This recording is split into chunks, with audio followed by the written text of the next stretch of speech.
용이 자기가 땅으로 내쫓긴 것을 보고 남자를 낳은 여자를 박해하는지라 그 여자가 큰 독수리의 두 날개를 받아 광야 자기 곳으로 날아가 거기서 그 뱀의 낯을 피하여 한 때와 두 때와 반 때를 양육받으매 여자의 뒤에서 뱀이 그 입으로 물을 강같이 토하여 여자를 물에 떠내려가게 하려 하되 땅이 여자를 놓아 그 입을 벌려 용의 입에서 토한 강물을 삼키니 용이 여자에게 분노하여 돌아가서 그 여자의 남은 자손 곧 하나님의 계명을 지키며 예수의 증거를 가진 자들과 더불어 싸우려고 바다 모래 위에 서 있더라. 아멘.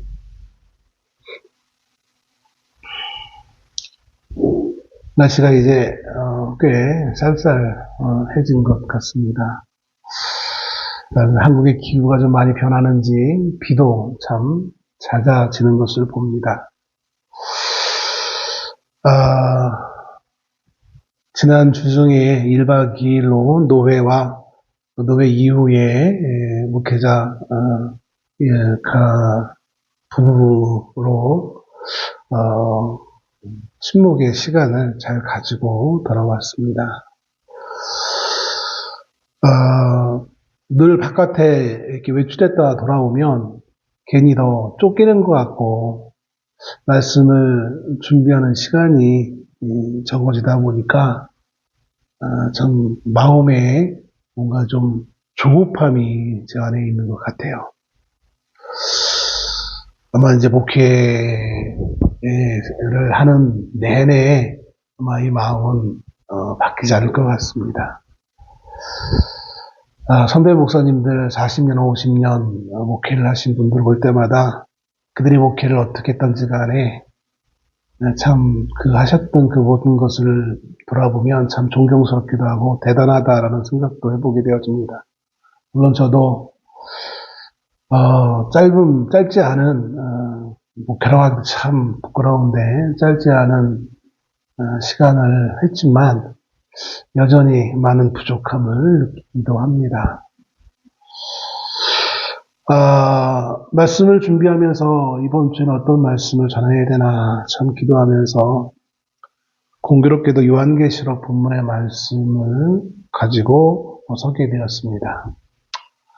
계시록이라는 이 신약성경의 마지막 이 책은 교회에서 많이 설교되지 않는 부분입니다.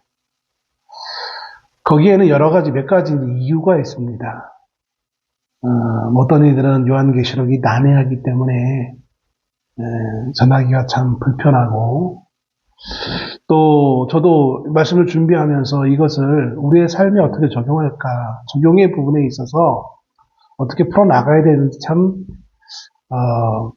준비했지만 지금도 사실은 좀 난해한 부분이 없지 않아 있어요. 해석은 하지만 그 해석을 우리의 삶에 어떻게 적용할 것이냐.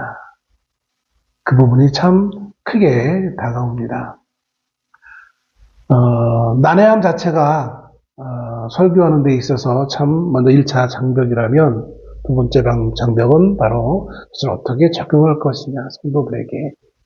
그 부분이 참 어려운 것을 다시 한번 깨닫게 되어집니다. 또 예전에는 이 요한계시록 계시록을 일반 교회에서 하지 않기 때문에 70년대, 80년대만 해도 부흥사들이 유명하다는 부흥사들이 나름 영적으로 이 요한계시록을 해석한다고 참 다양하게 이 말씀을 해석하고 또 성도들 가운데도 요한계시록이 그렇게 잘 전해지지 않다 보니까 쓸데없는 호기심을 가지게 되어지고 그러다 보니까 이 계시록을 이상하게 해석하는 이단에 빠지는 그런 경우들이 많았던 것을 봅니다. 그러나 성경은 그렇지 않아. 요한계시록은 그렇지 않습니다. 모든 성경이 성도들에게 주어진 것이고 그것을 쉽게 이해할 수 있던 것처럼 여기서 말하는 쉽게라는 것은 또 이렇게 말씀드리고 어떤 부분은 성경에 뭐가 쉬워요? 라고 말할지 모르겠지만 사실은 그렇게 생각하다 보면 평이하게 우리의 일상의 삶에서 나타나는 현상들을 말씀하고 있는 내용인 것을 보게 되었습니다. 계시록도 마찬가지예요.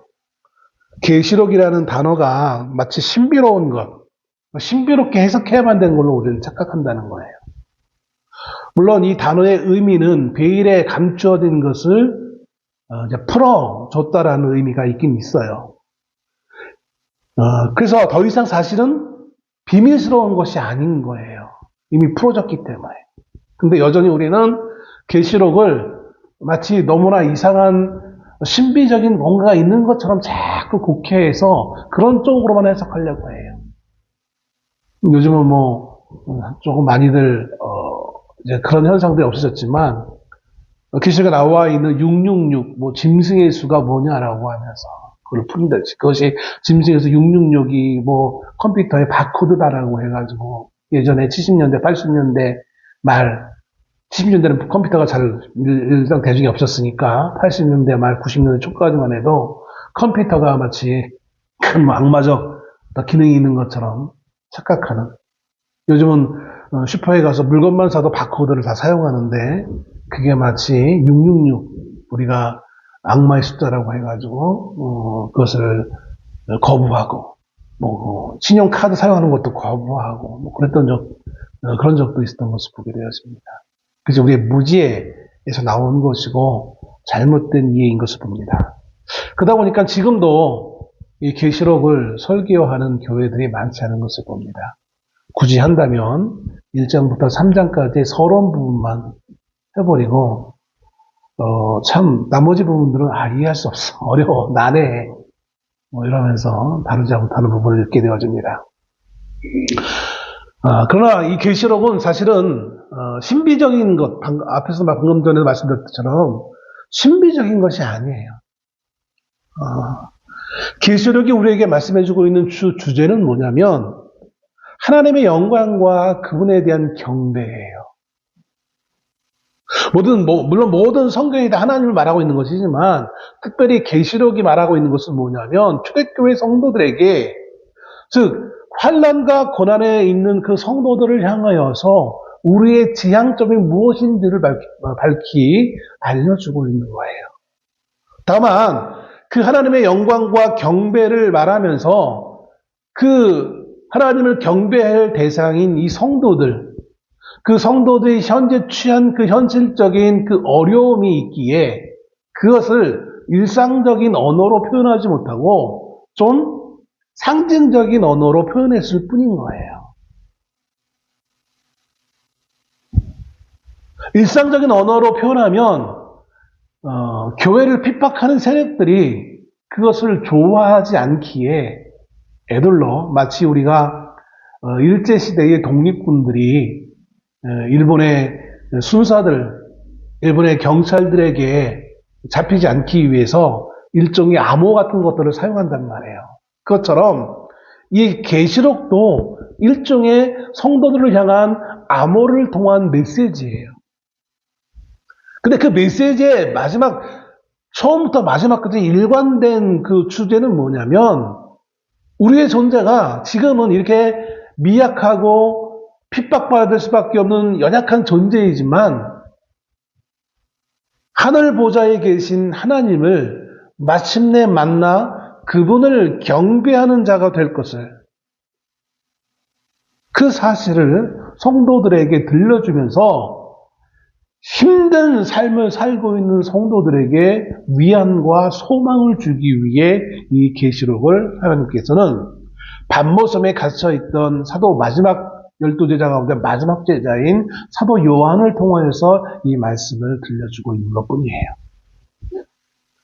그러니까 다른 앞에서 뭐 베드로 전후서나 뭐 사도 바울을 통해서 주어졌던 여러 가지 많은 서신서들과 큰 별 차이가 없는 것이에요.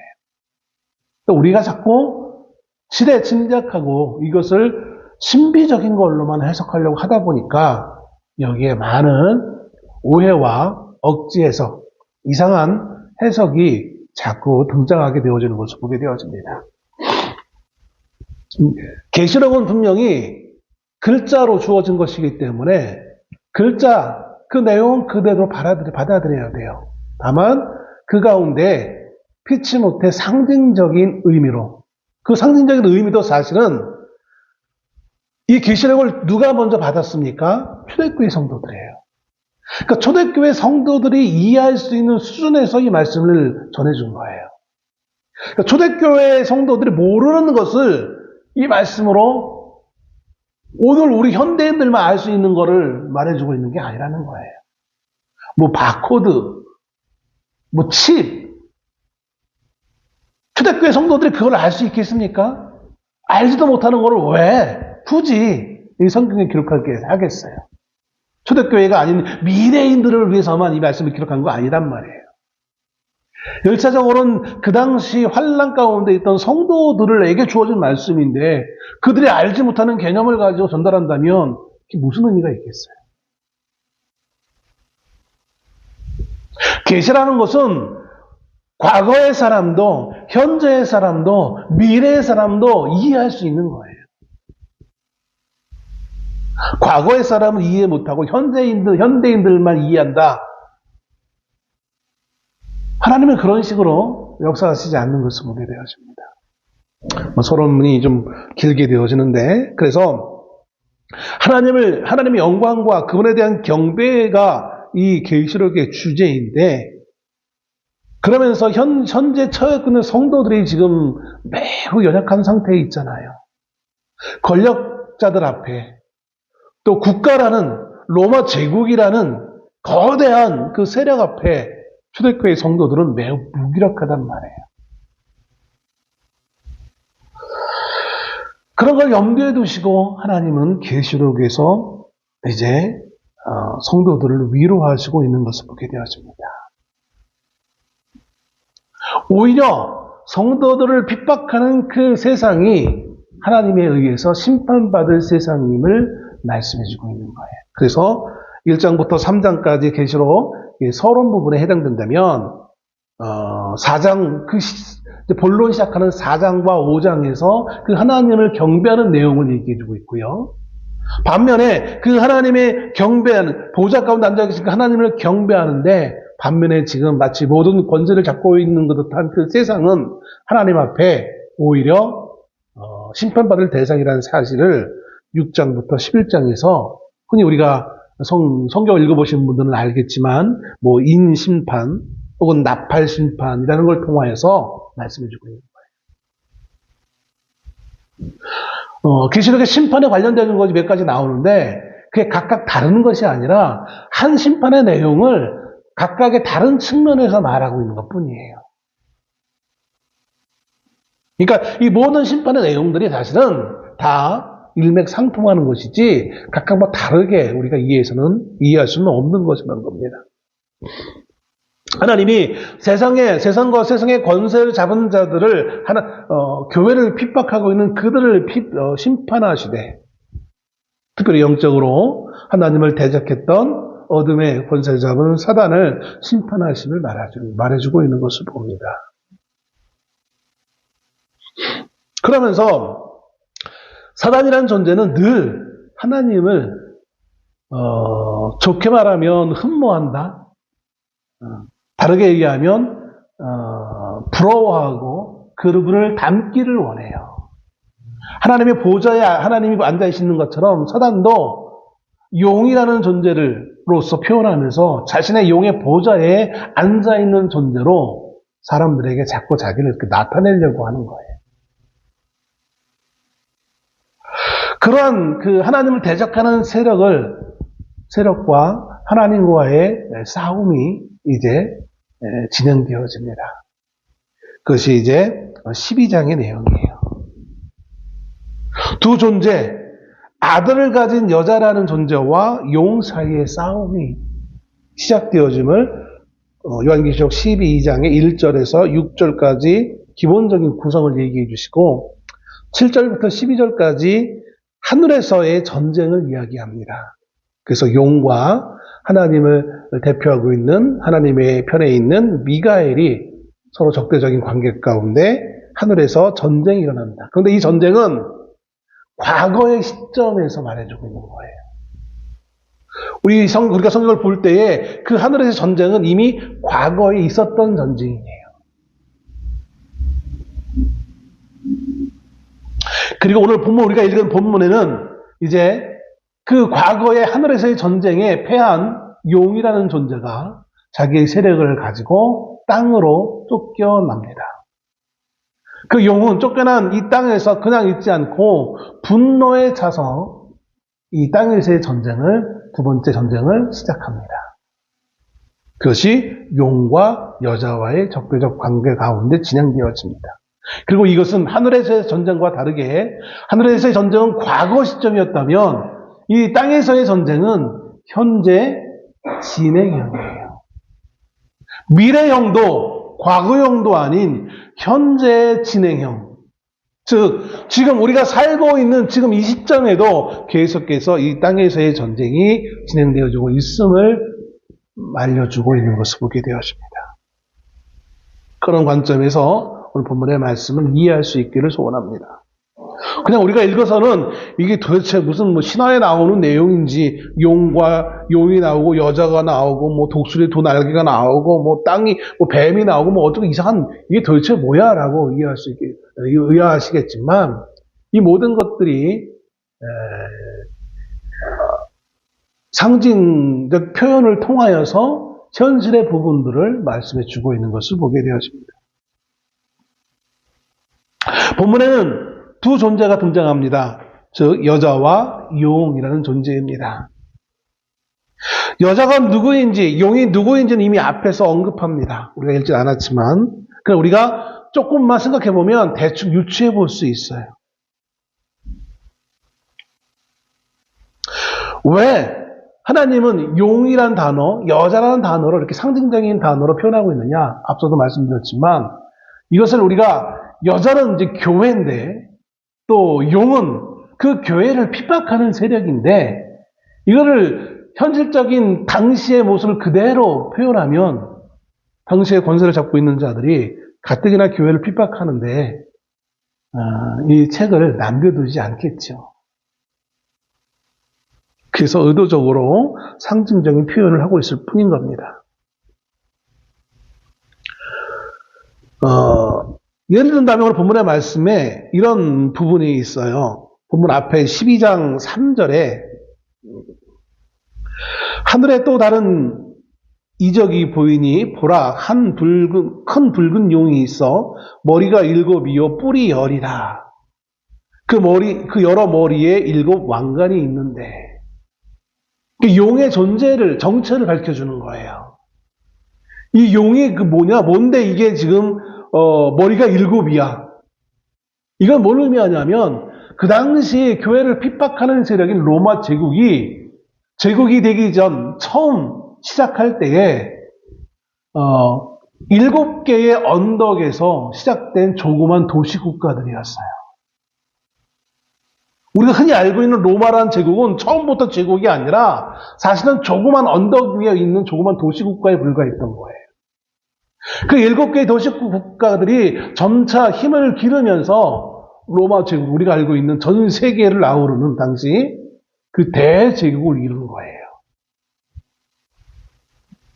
그러니까 이런 상징적 표현이 우리는 이게 뭐야라고 할지 모르겠지만 그 당시 조금만 학식이 있는 사람이라면 로마의 기원을 알고 있는 사람이라면 이게 로마를 말하는구나 라는 것을 쉽게 이해할 수 있었던 것이죠.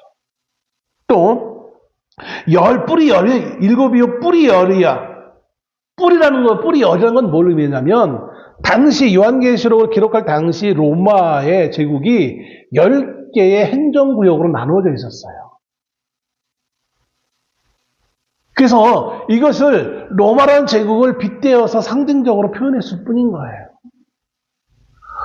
로마가 우리를 이렇게 핍박하고 로마가 이렇게 될 것이다 라고 한다면 그 당시 아마 로마의 황제나 로마의 귀족들이나 권세가들이 이 내용을 좀 더 직접적으로 이해할 수 있었다면 그렇지 않아도 교회를 향해 핍박하고 있었는데 교회를 향한 핍박이 훨씬 더 심해졌을 뿐만 아니라 요한에 의해서 기록된 요한계시록이라는 이 말씀이 남겨질래야 남겨질 수 없었을 거예요.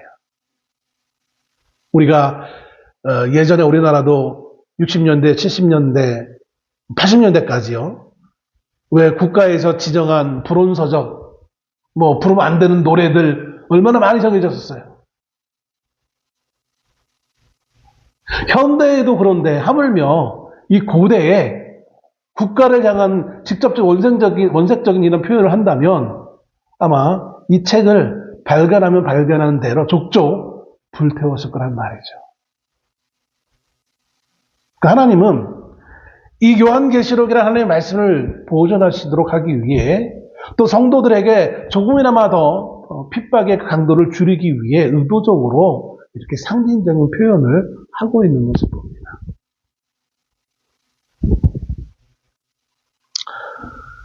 용과 용의 세력은 하나님의 백성인 교회 공동체를 핍박하고 힘들게 하며 어렵게 하는 그런 존재들이에요. 그렇기 때문에 이 용이라는 것은 초대교회 당시에는 로마 제국이었지만 사실 어떻게 보면 훨씬 그 이전에 보면 용은 늘 바뀌어 왔어요. 특별한 어떤 한 존재로 고정된 게 아니라 역사적으로 계속해서 바뀌어져 왔어요. 출애굽 당시에 용은 어디였겠습니까? 그런 맥락에서 애굽이었어요. 이스라엘 나라가 멸망하기 전에 용은 누구였습니까? 아수르였고 바벨론이었어요. 로마 시대는 로마 제국이었어요. 이 시대에는 뭘까요? 여러분 한번 상상해 봅시다. 생각해 봅시다. 이 시대에는 교회를 핍박하는 어떤 나라는 없어요. 물론 이슬람이라고 얘기할 수도 있겠지만 근데 어느 특정한 나라가 아니라 이 시대에는 지금 문화가 될 수도 있고 사모를 문화 좀 배웠다고 문화 이렇게 얘기하는데 문화가 될 수도 있고 철학이 될 수도 있고 현대에는 다양해졌어요. 예전에는 용이라는 세력이 아주 딱 뚜렷하게 하나의 제국이나 나라로서 정의됐다면 현대는 훨씬 더 복잡해졌기 때문에 다양한 것들이 용과 용의 세력으로 등장할 수밖에 없는 거예요. 그렇기 때문에 오늘날 심지어 우리가 70년대, 80년대 한국 교회의 부흥사들이 요한계시록을 풀어 설명한다고 해서 이 신비로운 거라고 하면서 풀어 설명하면서 그 용을 공산당이다라고 해가지고 오늘날까지도 공산당이 용으로 알고 있는 분들이 너무나 많아요. 물론 용의 세력 가운데 공산당도 포함될 수는 있어요. 그러나 공산당만이 용은 아닌 거예요.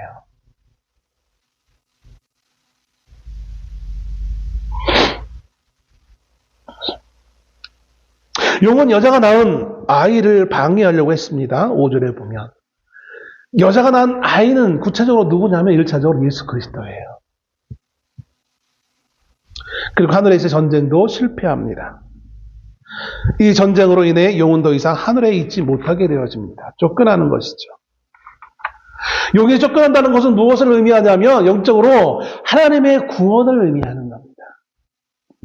원래 용이라는 것은 사단을 1차적으로 먼저 말하는 거예요. 하나님을 대적하는. 근데 용은 이 사단은 어떻게 하나님을 대적하냐면 하나님과 직접 창칼을 들고 싸우는 게 아니라 원래부터 사단은 어떻게 하나님을 대적했냐면 하나님 앞에 하나님의 피조물인 인간을 참소하는 거였어요. 그러니까 즉 고발하는 거예요. 고발. 마치 오늘날 또 이거 이렇게 하면 오해하실지 모르겠는데 오늘날 법정에서 검사가 죄인을 세워놓고 이 죄인은 이런 죄를 졌습니다라고 판사 앞에 고발하는 것처럼 이렇게 하면 또 검사가 또 사단이라고 하면 이렇게 생각하시면 안 돼요. 예를 들어서입니다. 그 역할을 하는 것처럼 하나님 앞에 사단은 늘 하나님의 자녀들을 고발하는 역할을 했어요. 그 대표적인 내용이 어디에 있느냐면 우리는 욥기에서 찾아볼 수 있어요. 욥기에서 사단이 하나님 앞에 계속 욥을 참소하고 고소한다라고 나와 있잖아요. 이 사단의 고발의 궁극적 해결 방법은 뭐냐면 다른 거 없어요. 하나님의 말씀이에요. 하나님의 증언하는 말씀 그리고 더 궁극적으로 예수 그리스도의 십자가의 보혈인 거예요. 검사가 이 피의자가 이런 죄가 있습니다라고 했을 때 그걸 덮어주는 게 뭡니까? 변호사가 가지고 있는 여러 가지 변호 자료를 가지고 이 사람은 그런 죄를 짓지 않았습니다라고 하는 것처럼 예수 그리스도는 어떻게 하냐면 이 사람은 이런 죄를 가지지 않았습니다가 아니라 이 사람은 이미 나의 피로 모든 죄의 대가를 치루었습니다. 라는 거예요. 이게 하늘에서 전쟁에서 패한 이유가 되어지는 거예요. 그 전쟁에 패한 것. 그래서 요한계시록 12장 10절에 이제 우리 하나님의 그 구원과 그 능력과 그 나라와 또 그의 그리스도의 권세가 나타났으니 우리 형제들을 참수하던 자, 곧 우리 하나님 앞에서 밤낮 참수하던 자가 쫓겨났고, 하나님 쫓겨난 거예요. 이 쫓겨난 가장 궁극적 원인이 뭐였다고요? 예수 그리스도의 십자가의 죽음, 십자가의 사건인 거예요. 그 쫓겨난 자가 이제 그 공격 대상을 이제는, 과거에는 예수님 십자가에 죽기 이전에는 그저 참수하는 걸로 끝났는데 이제는 그 쫓겨나서 하나님의 앞에 나설 수 없기에 공격의 대상을 이제는 누구로 바꾸겠습니까? 당연히 이 땅에 있는 성도들이에요. 즉 오늘 성경의 본문의 내용에 말한다면 여자를 향한 공격이 시작되어집니다. 그래서 13절 본문 말씀에 용이 자기가 땅으로 내쫓긴 것을 보고 남자를 낳은 여자를 박해하는지라. 남자를 낳았다. 여기서는 이 남자를 낳은 것은 뭐를 의미하는 거냐면 교회는 늘 새로운 성도들이 세워져야 되는 거예요. 그게 자연적으로 이 세들이 태어나서 어린아이로 태어나서 자라나서 복음을 영접하고 받아들이고 믿는 자가 되어지는 것도 포함되지만 또 믿지 않는 자들을 전도해서 교회의 새로운 신자로 성도로 세우는 것, 이 모든 것들을 다 포함하는 거예요. 이렇게 하나님의 자녀를 계속해서 생산해내야 될 책임과 의무가 누구에게 있다? 교회 여자에게 있는 거예요.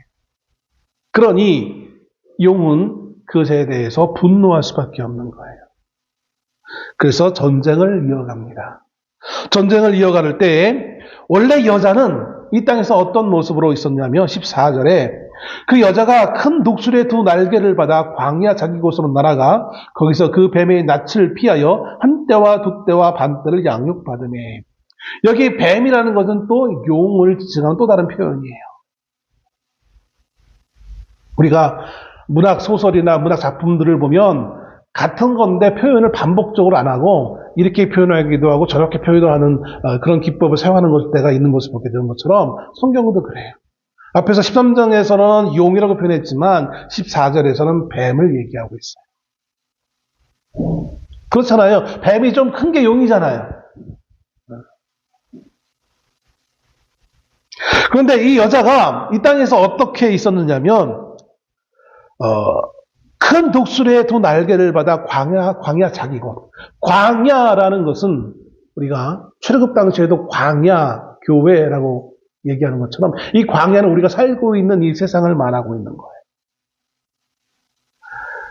이 광야라는 표현에도 여러 가지 숨겨져 있는 의미들이 있어요. 오늘 시간상 그걸 다 표현할 수는 없고, 이 광야라는 것은 그래서 어떻게 보면 척박하고 사람이 살 데가 아니에요. 근데 우리는 어떻게 생각합니까? 야, 이렇게 좋은 이 살기에 얼마나 좋고 편안하고 좋냐라고 우리는 이렇게 생각하고 있단 말이에요. 그 사실은 우리가 영적 의미로 본다면 우리가 사는 이 땅은 사실은 살기에 그렇게 적합하지 않은 거예요. 광야에 사는데 얼마 동안 살아갑니까? 뱀의 낯을 피해서 한 떼와 두 떼와 반 떼를 살아가는 거예요. 이게 성도의 삶을 얘기하는 겁니다. 여자는 자기가 있는 그 광야에서 뱀을 피해 살아갑니다. 이 한 떼, 두 떼, 반 떼는 곧 이 땅에서 전쟁의 기간이고 우리의 삶의 여정의 기간이에요. 한 떼라는 것은 1년, 두 떼라는 건 2년, 반 떼라는 건 1년의 반이니까 6개월. 다 더하면 얼마나 됩니까? 3년 6개월이에요. 성경에서 3년 6개월이라는 것은 어떤 의미가 있느냐면 긴 시간을 의미합니다. 성경에는 이 3년 6개월, 또 계시록 11장 2절에서 3절에서 보면 이거를 날수로 환산해서 표현하고 있는데 1260일. 달로 환산한다면 42달. 3년 6개월, 1260일, 42달 이것은 다 같은 것을 의미합니다. 긴 날을 의미하는 거예요. 이 한때도 때 반때는 또 어디에도 나오냐면 우리가 다니엘서에도 나오는 것을 봅니다. 그리고 구약에 또 엘리야 선지자가 하나님이 사실 내가 말하지 않는 한 가뭄이 비가 내리지 않을 건데 라고 했을 때 그 기간이 총 얼마였느냐면 바로 3년 6개월이에요. 그러니까 긴 날을 의미하는 거예요, 그냥. 그래서 우리가 왜 이렇게 표현하느냐? 오늘같이 우리가 초침까지 있는 시기가 있어서 시간의 관념이 아주 세분화된 시대라면 모를까? 과거에는 그렇지 않거든요. 그래서 유대인들은 이 3년 6개월이라는 이것을 긴 기간으로 받아들였던 것을 보게 되었습니다. 그리고 이 3년 6개월이라는 것은 또 어떤 의미가 있느냐면 오늘 본문에서 예수 그리스도께서 십자가에 죽으신 때 이후로 예수님이 다시 이 땅에 오실 재림하실 그날까지의 기간, 그 긴 기간을 상징하고 있기도 한 말인 것입니다. 그 긴 기간 동안 성도들은 어디에서 산다고요? 광야에서. 무엇을 하며? 양육을 받으며 살아가는 거예요. 누구의 양육을 받을까요? 여자는 하나님에 의해서 양육을 받는 거예요. 오늘 우리는 이 광야의 삶을 사는 동안 하나님의 양육을 받으며 사는 거예요. 그럼 어떤 양육을 받을까요? 그것은 여자를 향한 용의 공격의 내용과 이제 관계에 있는 것을 보게 되었습니다. 15절에 보면 여자의 뒤에서 뱀이 그 입으로 물을 강같이 토하여 여자를 물에 떠내려가게 하려 하되, 이게 이 땅에서 전쟁의 내용이에요. 우리가 흔히들 성경에 조금 지식이 있는 사람들은 마지막 전쟁, 아마겟돈 전쟁 막 이렇게 얘기해요. 온 군대가 모여서 아마겟돈 전쟁을 하는데 그 아마겟돈 전쟁이 오늘날의 관점에서 보면 이렇게 중동에서 있는 무슨 핵무기를 가지고 전 전쟁 아니야 막 이렇게 막 해석을 해요. 예전에 그렇게 했었기 때문에. 근데 성경에 보면 그 아마겟돈 전쟁이라는 것 실제로 일어나느냐? 일어나기 전에 하나님에 의해서 평정되는 것을 보게 되었습니다. 그건 또 다른 부분이니까 지금 짧은 시간 동안 다 말할 수 없는 거고요. 아무튼 용은 여자를, 하나님을 대적하는 세력은 교회를 향하여서 공격을 가하는데 어떤 공격을 합니까? 물로 공격을 하는 거예요. 물로. 그럼 이 물이 뭐냐? 실제로 홍수를 나게 하는 거냐? 그렇지 않아요. 상징적인 표현이에요. 시편 144편 7절에서 8절에 다윗은 이렇게 고백합니다. 위에서부터 주의 손을 펴사 나를 큰 물과 이방인의 손에서 구하여 건지소서. 그들의 입은 거짓을 말하며 그의 오른손은 거짓의 오른손입니다. 이 시편 144편에 있는 말씀의 다윗이 하나님 손을 크게 펴주셔서 큰 물과 이방인의 손에서 나를 건져주십시오라고 얘기합니다. 여기서 말하는 큰 물. 다윗도 큰 물에 대해서 말해요. 그럼 이 큰 물이 뭐냐? 이어지는 8절에 그들의 입은 거짓을 말하며. 결국 뭐예요? 이 큰 물은 실제로 물이 홍수가 나는 게 아니라 거짓의 홍수예요. 거짓의 홍수. 이 물은 성도들에게 해를 끼치는데 물로 단지 보여주는 실제 물이 아니라 거짓이라는 게 거짓. 그리고 이 거짓은 단지 도덕적 윤리적 기준의 거짓을 의미하는 것이 아니라 하나님의 말씀인 진리와 반대되는 모든 사고와 생각들, 가치관들을 의미합니다. 그러므로 성도들을 진정으로 위협하는 것은 총과 칼이 아니라 진리가 아닌 이 비진리라는 거예요. 여러분 조금만 생각해 봅시다. 당시 로마 제국에 의해서 하루하루 목숨의 위협을 받고 있는 사람들, 그 칼에, 활에, 무기에 얼마나 두려워했겠습니까? 그런데 하나님은 너희를 지금 위협하고 있는 그 칼과 활과 제국의 그 힘이 너희를 실적으로 위협하는 것이 아니라 거짓이, 비진리가, 오염된 거짓말이 너희를 더 위험하게 만든다는 거예요.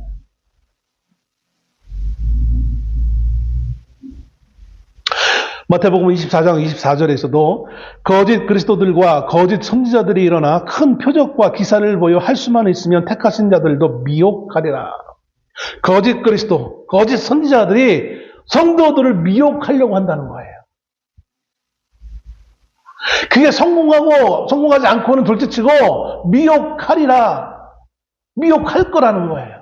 이 미혹하리라는 이 헬라어 단어에 숨겨진 또 다른 의미가 있는데 그 원어를 그 뿌리를 찾아가 보면 뭐냐면 쓸어간다라고, 쓸어간다. 홍수가 나면 모든 것을 다 쓸어가잖아요.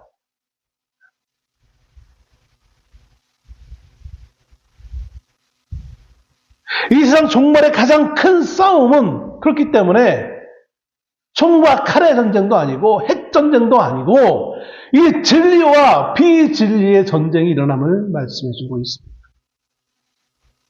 우리들에게 가장 위협적인 것은 거짓 진리들이 마치 참 진리 비슷하게 들어오는 거예요.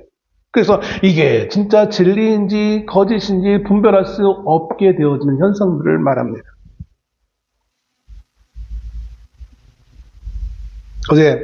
어젠가요, 그저께인가, 대통령이, 이제 국무위원들과 회의하는 거를 요즘 계속해서 중계해 주잖아요. 거기에, 대통령이 그런 질문을 하더라고요. 법무장관과 행안부 장관에 해당되어지는 것인데, 라고 하면서. 이 거짓 뉴스들.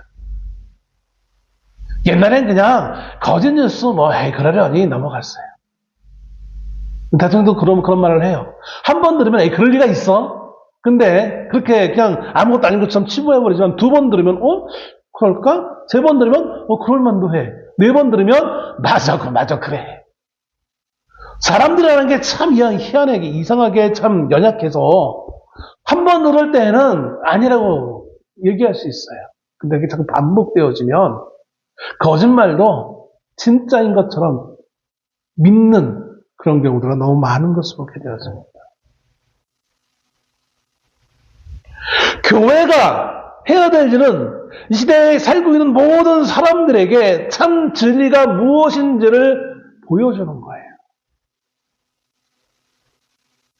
당신들이 하고 있는 그것이 참 진리가 아님을, 당신들이 믿는 그것이 참 진리가 아님을, 당신들이 그게 옳은 것이라고 믿고 살아가고 있는 그 원리가 진짜가 아니라는 사실을 보여줘야 될 책임이 교회에 있는 거예요. 교회가 뭔가 큰 이적을 보여주고, 복받은 거를 보여주고, 이 믿었더니 이렇게 잘 되더라. 단지 그런 걸 보여주는 게 교회가 아니라, 그런 거짓 선지자들이, 거짓 그리스도인들이 마치 큰 이적을 통해서 참 진리인 것처럼 포장하는 것, 그런 속임수를 교회가 할 것이 아니라는 것을 말해주고 있는 거예요. 물론 이따 보면 기적도 일어날 수 있어요. 복을 받아서 부자가 될 수도 있겠죠. 높아질 수도 있겠죠. 근데 그게 진리가 아니라는 거예요. 근데 마치 그게 진리인 것처럼 세상을 우리가 같이 호도하고 있으면 그런 세상을 바꿔야 될 우리가 오히려 거기에 함몰되어져서 그게 마치 진리인 것처럼 주장한다면 더 이상 그건 교회의 모습이 아니라는 거예요.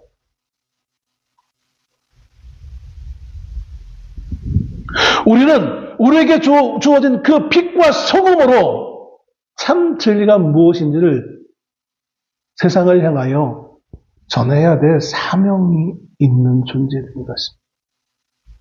오늘날 교회가 그런 사명을 망각하고 오히려 교회가 거짓을 더 먼저 전해주고 거짓된 것을 말하고 있는 이 상황이 그리스도 예수께서 보신다면 다시 한번 예루살렘을 향하여 예루살렘아 예루살렘아 라고 눈물을 흘리시며 외쳤던 것처럼 또다시 그리스도 예수를 눈물을 흘리게 할 탄식에 빠지게 할 그런 우를 범하고 있지는 않습니까?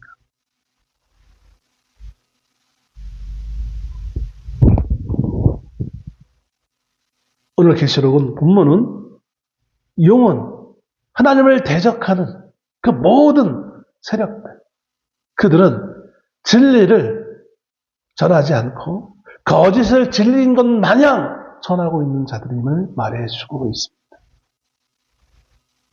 이 땅에 뭔가 힘센 나라를 세우는 것이 목적이 아니에요. 교회는. 뭔가 세력을 만드는 것이 목적이 아닌 거예요.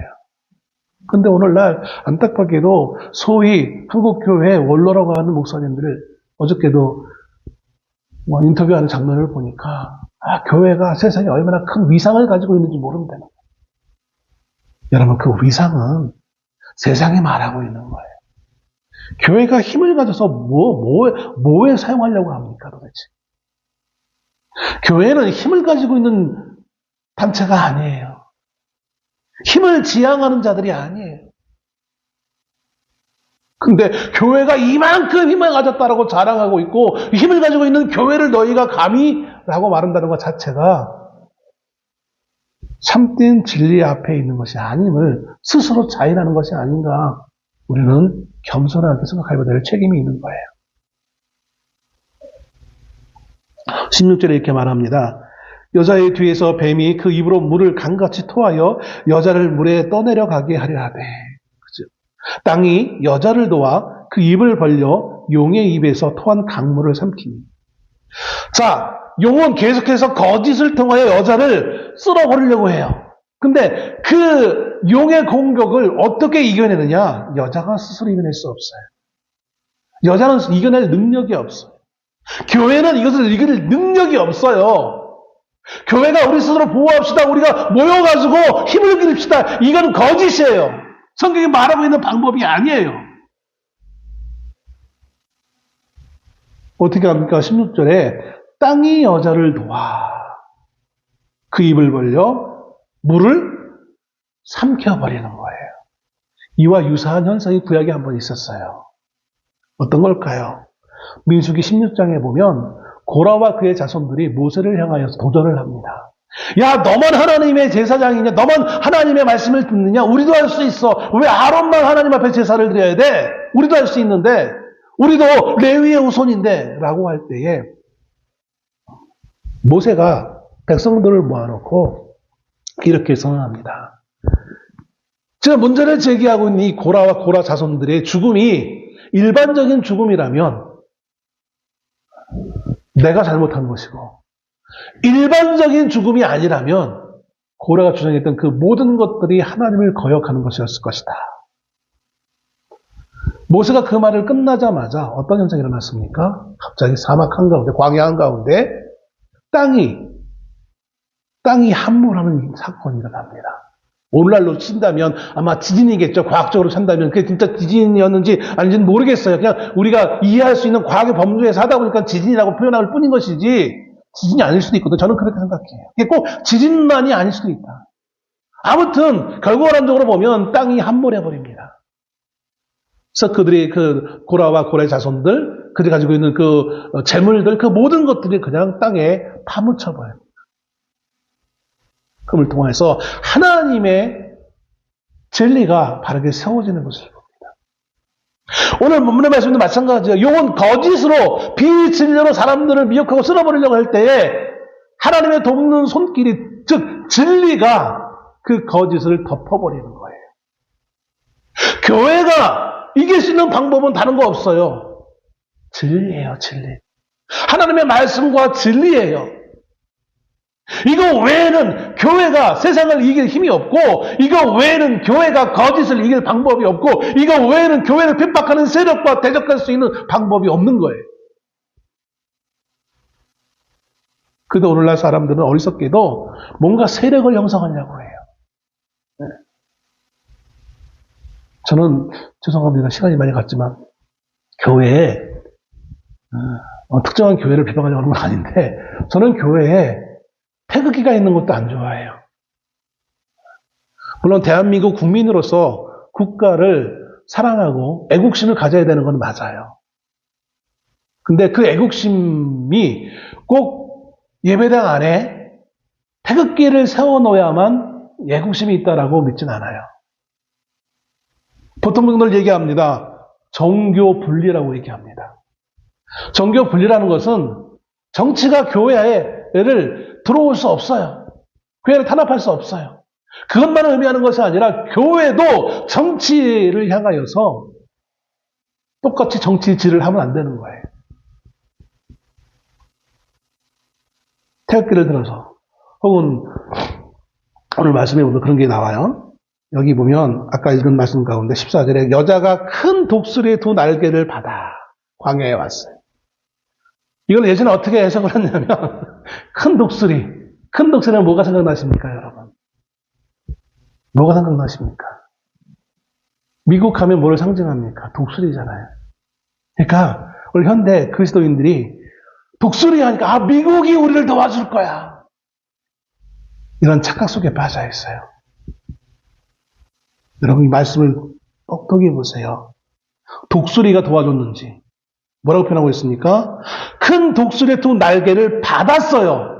독수리가 여자를 광야로 이끌어준 보호해준 것이 아니라 독수리의 날개를 받았어요. 여자가. 독수리가 여자를 구해준 것이 아니라 독수리가 여자를 업어서 간 것이 아니라 물론 독수리 날개 이것은 매우 구약에 친근하게 사용되어진 표현이었어요. 그러나 명확하게 신약에서 이 계시록에서 말씀할 때에 독수리의 두 날개에 이 여자가 업혀간 게 아니라 이 여자에게 독수리의 날개를 준 거예요. 하나님이. 여자 자체에 마치 이걸 너는 어떻게 상상했냐면 마치 왜 천사 날개 있는 것처럼 굳이 표현한다면 이 여자에게 날개가 막 붙어져가지고 어느 광야로 도망간 거야. 이렇게 이해하는 게 더 합리적인 이 말씀을 이해하는 거예요. 미국이 우리를 도와주는 게 아니라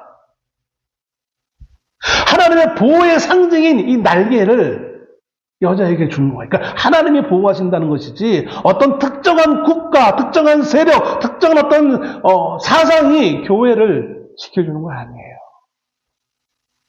이 착각에 빠지지 맙시다. 누군가가 우리를 도와주겠거니 그렇지 않아요. 이사야 40장 31절에 오직 여호와를 앙망하는 자는 새 힘을 얻으리니 독수리가 날개치며 올라감 같을 것이다. 여호와를 앙망하는 여자를에게 독수리의 날개 같은 것을 그런 하나님의 보호하심이 있음에 대해서 말해주고 있는 거예요. 그것이 성도들이 이 땅에서 이겨낼 수 있는 근거가 되어진다는 것이죠. 하나님은 교회를 광야에서 3년 반 동안 양육합니다. 이것은 일정한 기간을 의미한다고 했습니다. 그리고 그것은 매우 긴 시간임을 얘기했습니다. 이것은 단지 물질적인 보호나 축복을 말하는 것이 아닙니다. 광야의 삶을 통해서 우리는 거짓의 공격에서 우리를 보호하시기 위해 하나님 우리에게 있는 거짓된 것들을 뽑아내 있습니다. 우리 안에 얼마나 많은 진리가 아닌 비진리를 층층이 쌓아놨는지 몰라요. 거짓된 것들을 얼마나 우리 안에 가지고 있는지 몰라요. 그것이 사상이든 습관이든 어떤 가치관이든 그 모든 진리가 아닌 것들을 이 광야에서 하나님은 하나씩 잘라내십니다. 왜냐하면 거짓이 있는 곳에 진리가 덮여진들 그 진리가 거짓에 훼손되기 때문에 그런 거예요. 사단은 그것을 알기 위해 우리를 향해 자꾸 거짓된 것들을 듣게 하고 거짓에 우리의 마음을 빼앗기게 하고 거짓에 우리를 미혹되게 만드는 거예요. 그럴듯하게 그런 것 같네. 미국이 우리를 도와줄 거야. 트럼프가 우리를 도와줄 거야. 아무리 간절해도 미국이 우리를 도와주지 않아요. 아무리 간절해도 트럼프가 우리를 도와주지 않아요. 헛된 생각에서 벗어나야 됩니다. 하나님은 역사를 통해서 계속 그 말씀, 하나님의 백성들 그 말씀하셨어요. 이 아수르가 니네를 도와주지 않아. 애굽이 니네를 도와주지 않아. 바벨론이 니네를 도와주지 않아. 그런데 그들은 계속해서 그런 착각을 했었어요. 오늘 우리처럼 똑같이. 미국이 우리를 도와주고, 물질이 우리를 도와주고, 무언가 우리의 성공이 우리를 도와주고, 그 모든 것이 이 땅의 전쟁의 내용들이에요, 여러분. 내가 지금 뭔가를 하나 획득한 거를, 소유한 거를 자랑하면서 그 시간에 진리를 깨우칠 그 시간을 놓쳐버리는 우리를 범하지 않기를 소원합니다. 물론 하나님이 나에게 주신 것들 감사해야 됩니다. 그러나 감사하느라고 내 안에 있는 거짓된 것을 뽑아내는 그 시간을 허비할, 그렇게 낭비할 시간이 없어요. 왜냐하면 사단은 계속 우리에게 끊임없이 마치 6.25 때 중공군이 끊임없이 막 인해전술로 막 밀려오는 것처럼 끊임없이 계속해서 그것된 걸로 우리를 계속 공격해 오기 때문에 그래요. 우리가 날마다 깨어 기도하며 말씀 가운데 진리 가운데 거하지 않으면 그 계속 밀려오는 호수처럼 밀려오는 그 거짓된 그 사상에 거짓된 미혹의 말에 우리는 넘어질 수밖에 없는 것이죠.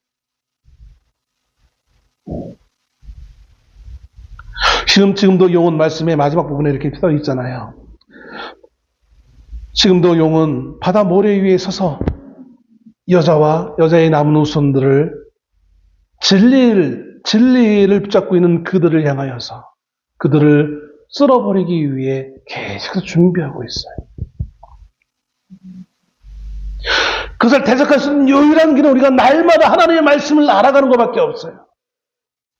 그래서 유대인들이 하나님 어떻게 말씀하셨습니까? 네 이 하나님의 말을 너희는 써서 네 이마에, 네 팔목에, 네 다리에, 네 집 좌우 임방에 써 붙이라고 말씀하셨잖아요. 왜? 이게 뭐 상징적인 뭔가 저주에서 그걸 뭐 주술적인 의미에서 그걸 써놓으면 뭐 악한 기운이 안 들어와만 그런 게 아니라 날마다 그 말씀을 우리가 묵상하고 진리를 알아가라는 의미에서 그렇게 말씀하신 거였어요. 그렇게 명령하신 거였어요.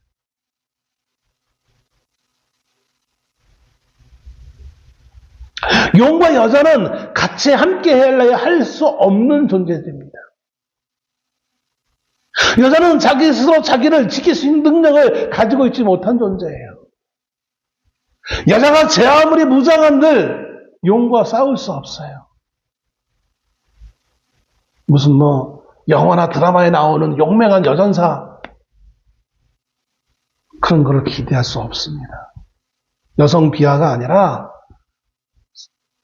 교회를 여성으로 상징화해서 얼마나 힘이 없는 존재인지를. 그 당시 사회 현상에서 여자들은 그저 보호받을 존재이지 그 어떤 힘도 없는 존재로 그런 이미지로 우리를 설명해주고 있는. 그 지금도 마찬가지예요. 우리는 우리를 스스로를 지켜낼 능력이 없습니다. 우리를 보호할 능력이 없습니다. 반면에 용은 계속해서 우리를 쓸어버리기 위해 거짓된 걸로 우리를 미혹합니다. 거짓된 것을 계속해서 들려줍니다. 이게 꼭 성경 말씀만이 아니라 오늘 얼마나 많은 교회의 젊은 청년들이 지금 거짓된 것에 속아 넘어가가지고 남을 미워하고 혐오하고 교회와는 상관없는 그게 애국이라고 그게 애민이라고 얘기하면서 거짓된 것에 함몰되어져가지고 저렇게 시간을 낭비하고 그러다가 신앙 믿음도 다 잃어버리게 되어지고 그렇게 될까 너무나 염려스러워요. 가뜩이나 젊은이들이 교회를 떠나가고 있는 이 시점에 그나마 있는 젊은 믿음의 사람들마저도 거짓된 것에 속아 넘어가서 하나님의 말씀에 몰입하기보다는 진리를 더 탐구하기보다는 세상의 이념과 철학과 세상의 탐욕스러움에 이용되어지는 걸로 인생을 잃어버릴까 참 염려스럽습니다. 제 아무리 교회를 위한다는 이유가 있다 할지라도 거짓을 들고 서면 그건 진리가 아닙니다. 하나님은 거짓으로 거짓을 물리치는 게 아니라 거짓을 진리로 이기시는 분이에요. 교회를 세우겠다는 사람들이 하나님의 영광을 위한다는 사람들이 거짓으로 혐오로 미움으로 포장하고 나간다는 것 자체가 이미 거기에는 하나님의 역사하심이 없는 거예요. 사람들의 욕심과 사람들의 정치와 사람들의 음모와 술수만 있는 것이지 참된 하나님의 역사는 거기에서 발견할 수 없는 것입니다. 우리의 삶에 같은 맥락으로 우리의 삶에 거짓된 것들을 하나씩 제거할 수 있는 우리가 될 수 있기를 소원합니다. 우리는 습관적으로 거짓된 것을 자꾸 허용해요. 그렇게 해야만 나에게 이익이 있기 때문에, 그렇게 해야만 뭔가 되어지는 것 같이 보이니까. 여러분, 우리의 삶에 이 용의 공격으로부터 이겨낼 수 있는 유일한 힘은 하나님의 진리의 말씀에서 나온다는 사실을 우리가 이해하시고, 이 말씀 앞에 우리가 겸허히 순종할 수 있는, 말씀을 묵상하며 나아갈 수 있는 우리가 될 수 있기를 주의 이름으로 축원합니다. 기도하겠습니다.